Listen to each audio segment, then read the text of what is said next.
maxaa ka jira xilka qaadista agaasimaha hay-adda nabad sugidda sirdoonka qaranka Cabdullaahi Maxamed Cali Sanbaluulshe iyo magacaabista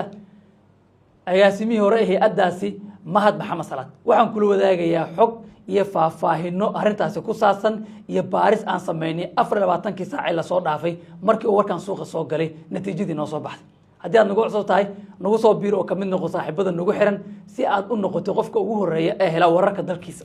aragtidan qaybta safaalada ku reebo ama ka dhiibo muuqaalkana si shargaray.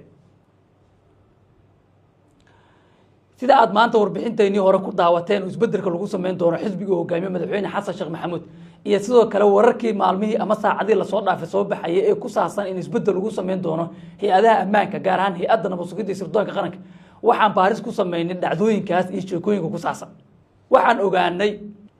dad kala duwan oo saameyn ku leh dawladda oo xilal sare haya oo aan la xiriirnay qaarkoodna aan la kulannay waxay siyaabo kala duwan noo sheegeen in madaxweyne Xasan Sheekh Maxamuud iyo ra'iisul wasaare Xamse Cabdi Barre iyo xubno kale oo saameyn ku dhaxla dawladda inay damacsan yihiin oo ay rabaan in agaasimihii hore ee hay'adda nabad sugidda sirdoonka qaranka Mahad Maxamed Salaad iyo xubno kale inay dawladda ku soo daraan oo xilal u magacaabaan. laakiin lama hubo xilka iyo goobta loo magacaabi doono.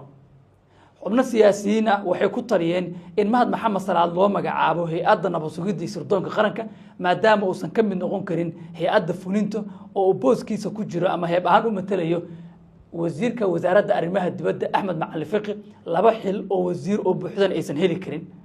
iyo sidoo kale maadaama la rabo in xisbigii UPD laga guuro rag maqaawiir sare ah lagu soo daro sida madaxweynaha Galmudug Mahad Salaadna oo ka sabri doono Galmudug in lagu soo celiyo xeendabka dawladda si uusan mucaaradka ugu beerin ugana mid noqonin mucaaradka dawladda in hay'adihii la soo geliyo laakiin waxaan la ogeyn halka loo magacaabi doono. tala qolo waxay ku soo jeedisay in nabad sugidda loo dhiibo.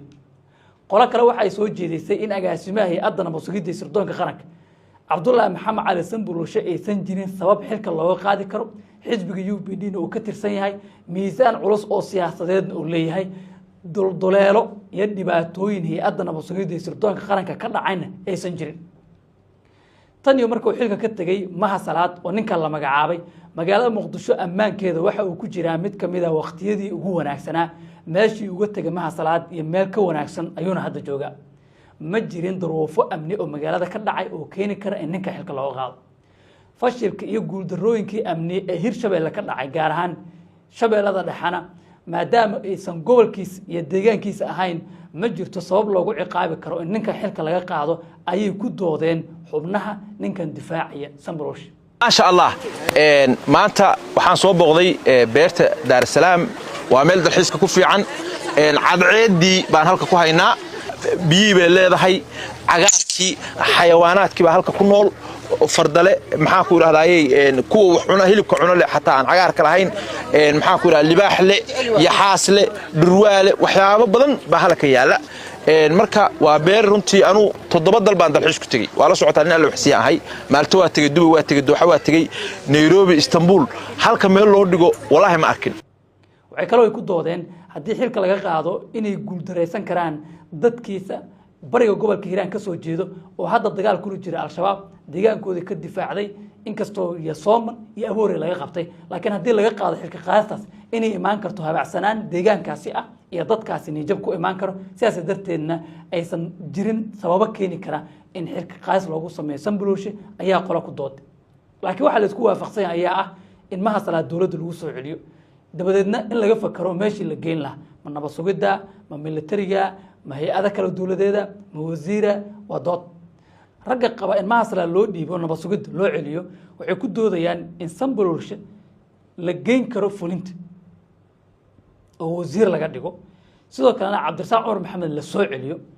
qaar kale waxay ku doodayaan in hay'ado cusub la magacaabo oo muhiim raggan ay hogaamin karaan. doodahaas jiro sababtaas waxay keentay in lagu doodo in lagu sameyn doono isbedel qaar ka mid ah hay'adaha amniga ee dawladda Soomaaliya sida booliska nabad sugidda iyo xilal hoose oo wasaaradda gaashaandhigga gaar ahaan taliska militariga oo aan taliyaha ku jira laakiin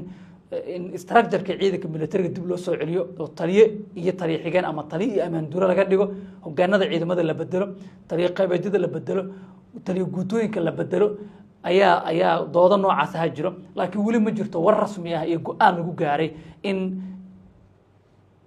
agaasimiina nabad sugidda xilka laga qaado agaasimo cusubna la keeno sidoo kale ma jirto go'aan rasmi ah oo muujinaya in Sambulusha meesha uu sii joogi karo ma hasalan uu soo imaan karin waa wax dhici karo in xilka laga qaado waana wax dhici karo inuu meeshii sii joogo laakiin waa arrimo siyaasadeed iyo doodo ee ma ahan waxyaabo keeni kara fashil iyo amni darro iyo eedo oo dusha looga saari doono ama xilkiisa ku weyn doono isagana waxaa la muraa noqon doonto inuu dawladda uu ku sii mid ahaado oo xilal kale loo dhiibo ku soo dhawow Somali Sudanese Specialist Hospital oo ku guuleystay abaalmarinta isbitaalka ugu fiican Soomaaliya waxa isbitaalka ka howlgala 125 dhakhtar oo 30 kamid ah yihiin takhasusi oo aqoon khibrad iyo takhasus u leh daweynta iyo qaliimada casriga kombiyuutarka ur ku jirta CT scan iyo MRI waxa isbitaalka kugu diyaarsan mashiinka kaliyaha lagu dhaqo iyo qalab casri ah oo lagu baaro xididada halbowlayaasha iyo wadnaha laguna furo xididada xirma isbitaalka takhasusiga ah ee Somali Sudanese waa un sheekooyin siyaasi ah oo qoseeya xisbiga UPD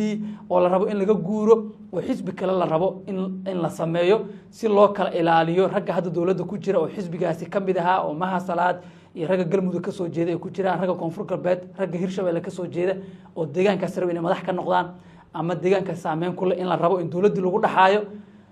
iyo in la rabo raggii hadda madaxda ka ah galmudug Hirshabelle koonfur galbeed ayagana meeshooda sii joogaan ragga kuraasta ku haystana in la meeleeyo la rabo sheekooyinkaas awgeed iyo xogahaas soo taraya ayaa waxay keentay in lagu fakaro warkan suuqa soo galo xilka qaadista iyo magacaabista way dhici kartaa laakiin si kastaba aragtidaada adigana qaybtoose faallada noogu rab muuqaalkana sii shargaray haddii aad naga cusubtana nagu soo biri aad waa maasanta